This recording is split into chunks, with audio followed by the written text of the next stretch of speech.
Welcome back to Backspace Academy. Amazon Kinesis, it is AWS's service for handling streaming live data content. It consists of Kinesis data streams for pure data and video streams for streaming video content to devices, and data firehose, which will direct streams of data to durable storage such as Amazon S3, and finally Kinesis Data Analytics, which enables the processing and analytics of streaming data content. Kinesis data streams, they collect and process large streams of data in real time, and it's generated continuously by up to thousands upon thousands of data sources. Your applications can process that data in that stream sequentially and incrementally on a record by record basis if you'd like to do every single record, or you can do it over a sliding time window. For example, if you just wanted to do the last 5 minutes of data to process. It is not available on the free tier, and it's billed on a per shard basis. And we'll talk more about what a shard is in the next slide. It has server-side encryption, and it's very simple to implement, similar to Amazon S3, where you can create a key in the AWS Key Management Service and associate that with your stream. Kinesis has a lot of unique benefits. It's going to be processing continuously live data and analyzing that data on a live basis. It's a managed service. It is elastic. You can scale it up and scale it down very simply. It's highly durable. It's replicated across 3 availability zones. It's great for implementing process and safety alarms where you want to be alerted based upon evidence to a problem. Multiple applications can consume data from the same stream, and you can retain that data from a default of 1 day up to a maximum of 7 days, which is at an additional cost.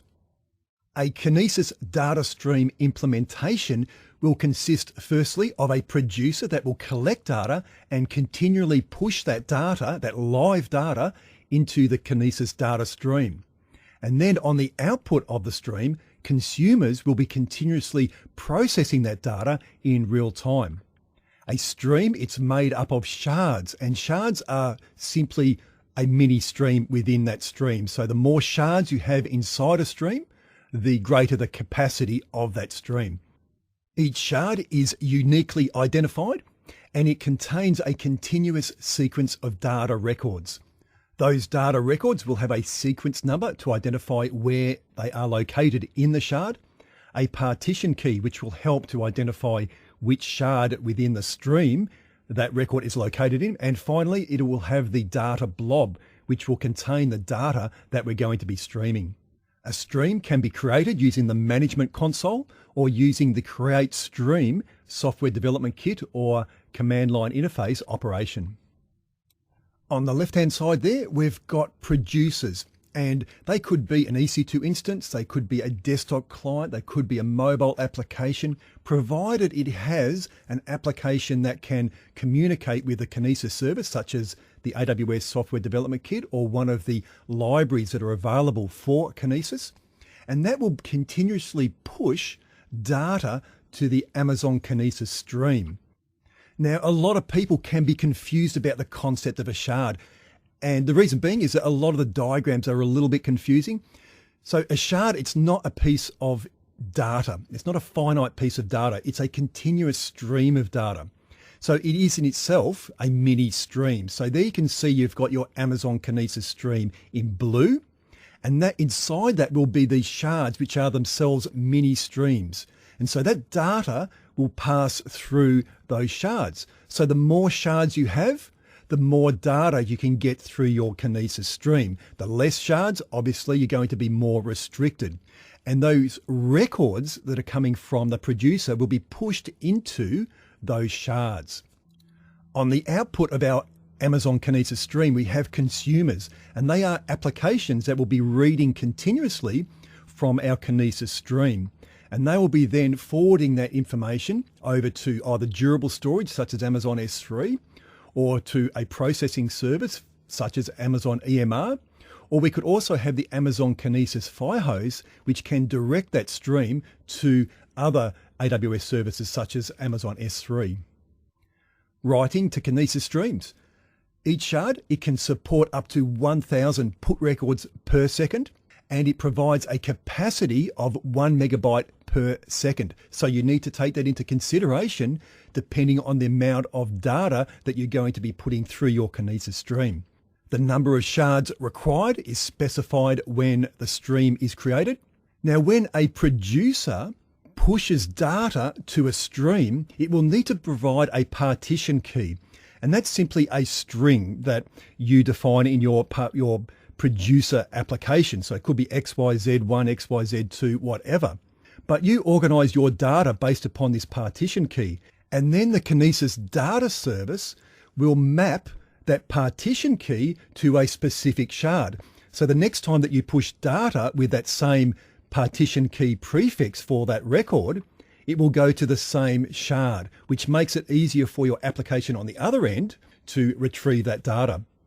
A sequence number, it will be a unique record identifier, and it is assigned by Kinesis. It's not assigned by your producer, it's assigned by the Kinesis Kinesis service when that record is created. And we create records normally with the SDK with a put records command.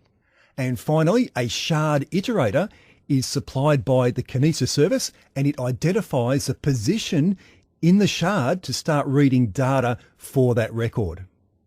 So the process for a producer, it will collect live data and it will run a put records command, and that will need to have the name of the stream.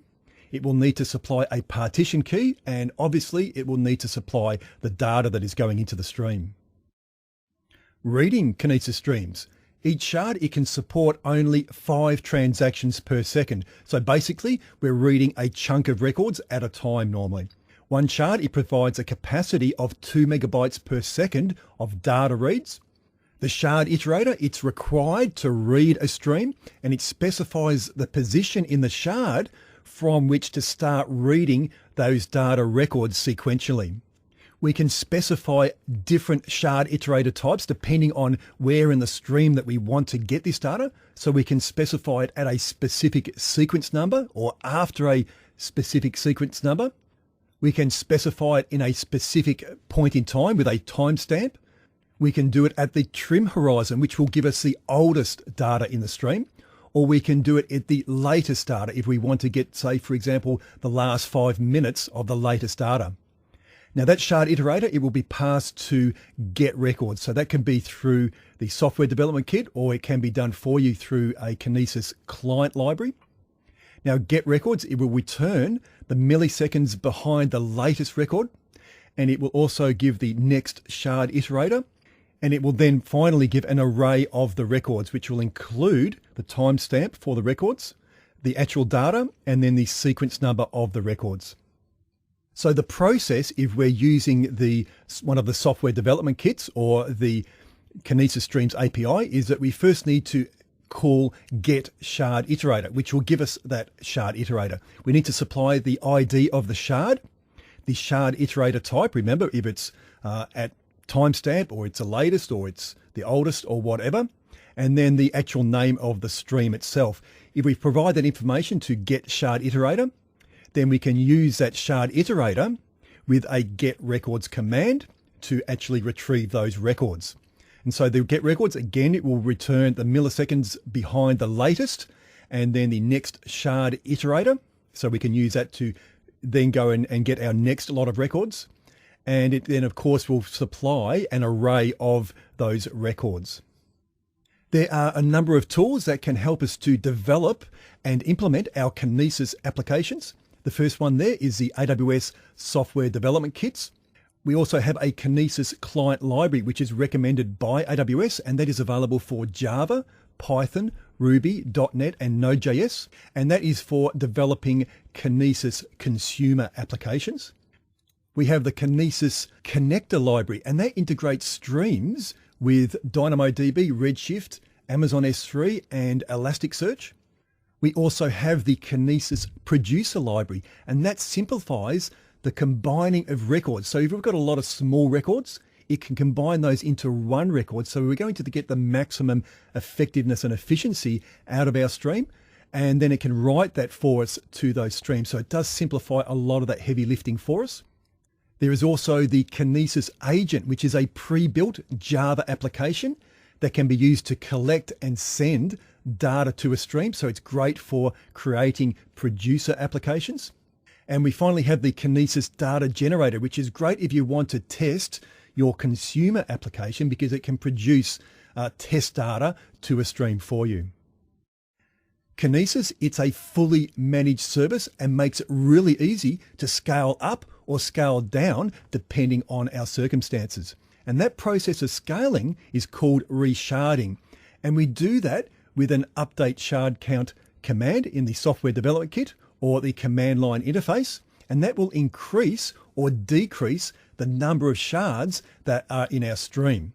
There are two types of resharding processes. A shard split will increase the shard count and a shard merge will decrease the shard count. Now the Kinesis client library, it can't initiate a resharding process, but it can adapt when it occurs. So if the number of shards decreases or increases, it can adapt to that. Now Kinesis, it will handle the mapping of partition keys to that new shard count as well. It is possible to automate the process of scaling Kinesis if you can implement an SDK application that can monitor using CloudWatch and use a CloudWatch alarm to initiate that resharding process. During the resharding process, a shard will go through a number of different statuses. Before resharding occurs, the shard, it will be in the open state, so we can read and write to that shard. After a resharding operation, the shard will then transition to the closed state, and we can no longer add records to that shard, and any new records will be added to the new shards that have been created. After our stream's retention period has expired, for example, after 1 day, that parent will no longer be accessible for reading or writing, and it will not contain data. So it's very important that when you have a shard that has been closed, make sure that it doesn't still have data left in it if that data is important to you. So this is how the process works. So we start off with a shard and it will be in the open state. We can read and we can write to that shard, not a problem. Then we go through the process of resharding by doing the update shard count command. When that occurs, 2 new shards will be created, and we've got there shard B and shard C, and they will be in the open state. So that means that they will be accepting records from producers. But our original shard, shard A, will now be closed. So we can no longer add any records to shard A. But we can still read records from shard A. So when we go through this process, there may still be records inside shard A. So if those records are important to you, you need to continue to read from that closed parent until all those shards have been exhausted from that stream. And finally, after the retention period, be it 1 day or a maximum of 7 days, whatever you have defined for your stream, the shard A there will actually no longer be accessible and you will have lost any data that was in shard A. So again, if that data is important to you, make sure that you get it before the retention period expires. Now, when we implement Kinesis data streams, we need to first off understand what capacity we need and how many shards we need for this Kinesis stream. So there is a very quick process that we can go through to identify the number of shards that we need. So first off, we need to identify what our average record size is, rounded to the nearest 1 kilobyte. Next, we need to identify how many records per second will be going into our stream. And then from there, we can work out our incoming write bandwidth in kilobytes per second. And that will be the size or the average size of those records, rounded up to the nearest kilobyte, multiplied by the number of records per second. Next, we need to identify the number of Kinesis applications that will concurrently be consuming data from the output of that stream. And so we're going to call that num consumers here. And from there, we can identify our read bandwidth. And that will simply be the number of these consumer applications multiplied by our write bandwidth.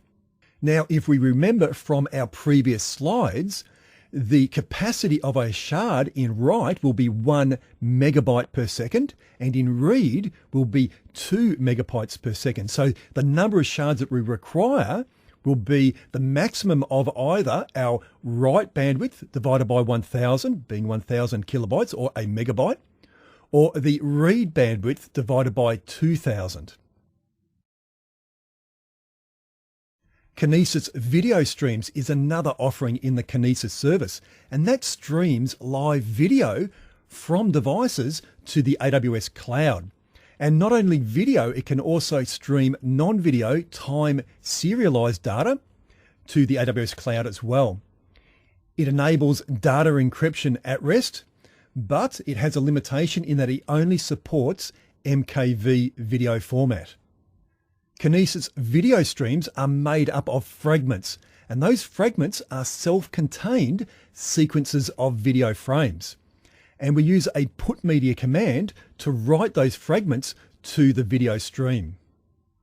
The Kinesis service will assign a fragment number and timestamps to our fragments for sequential organizing of our fragments in that video stream. And then we can use a get media command to read those fragments from the stream at a specific start selector location, which we supply. And it will then return the fragments along with the timing information for those fragments. So here we can see there are a couple of applications that we can use it with. First off there, we've got a mobile device that can be streaming video data to Amazon Kinesis. And that video stream could be consumed by EC2 instances. And they could be doing that on a continuous basis, or they could be doing it on a batch basis. So the second example there, we've got a CCTV camera on the public internet. And again, it's streaming data. It's producing data to the AWS Kinesis video stream. And from there, it is being pushed out to the public internet with a batch or a continuous consumer application that could be running on someone's mobile device. It could be running on someone's server, but it is pushed out through to the public internet. We have a number of tools that are available for Kinesis video streams. The first one being the producer client, which is for Java and Android applications. We also have the producer library, which is included within that Java and Android producer client. We have the C++ producer library, and we also have a parser library for reading MKV data from these video streams. Also, the AWS software development kits have a Kinesis video media class that can be used for reading the MKV data from a video stream, but it can only be used for getting media. It cannot be used for putting media into a stream. Kinesis Data Firehose allows you to deliver your streaming data to a number of different destinations directly, including Amazon S3, Redshift, Elasticsearch, and Splunk. So there is no need for you to write applications, consumer applications, to do that for you or to manage the resources that are needed for that. You can simply set up a data firehose and it will direct that data through to that destination for you. Now that data can also be transformed before it's delivered using Lambda code that you supplied. And if you do that, you can also back up the original source data to an Amazon S3 bucket. The incoming stream of data will be buffered before delivery, and you can define that in megabytes with buffer size or in seconds of data with buffer interval. And Firehose, it also supports server-side encryption. So here we can see we're going to be getting a stream of records coming into our Firehose, our Kinesis Firehose delivery stream. And then we can apply a Lambda function to transform those records, and that will go to our destination bucket. And if we apply a transformation, we can also save our original source records to a backup S3 bucket. Or if we're not transforming, we can just send that data directly to that destination bucket. And remember, after being transformed, it doesn't have to go to Amazon S3. It can go to another service. It can go to Redshift or Elasticsearch. It doesn't necessarily have to go to S3, but the backup will go to Amazon S3. Kinesis Data Analytics will process and analyze streaming data using standard SQL statements, which is great because all of a sudden you can have analytics of live data and you can report that instantaneously. It supports a number of different destinations, including Amazon Kinesis Data Firehose. So it can go to S3, Redshift, Elasticsearch, but it also can go to an AWS Lambda function, and it also can go to another Kinesis data stream as a destination. So here we can see we've got our inputs on the left there to our Amazon Kinesis Analytics application. We have our streaming inputs, which can come from a Kinesis stream or from a Firehose delivery stream. And we can also have reference data there located in an S3 bucket. And so our application code, which will be our SQL statements, will process that and then deliver that out to an application output stream. And it will also have an application error stream, and those will be inputted to our application output, which will be either another Amazon Kinesis stream, or it can also be a Firehose delivery stream, which will then deliver that out to another destination, such as an Amazon S3 bucket or Redshift or Elasticsearch. And so that brings us to the end of quite a big lecture, and I hope you've learned a lot, and I look forward to seeing you in the next one.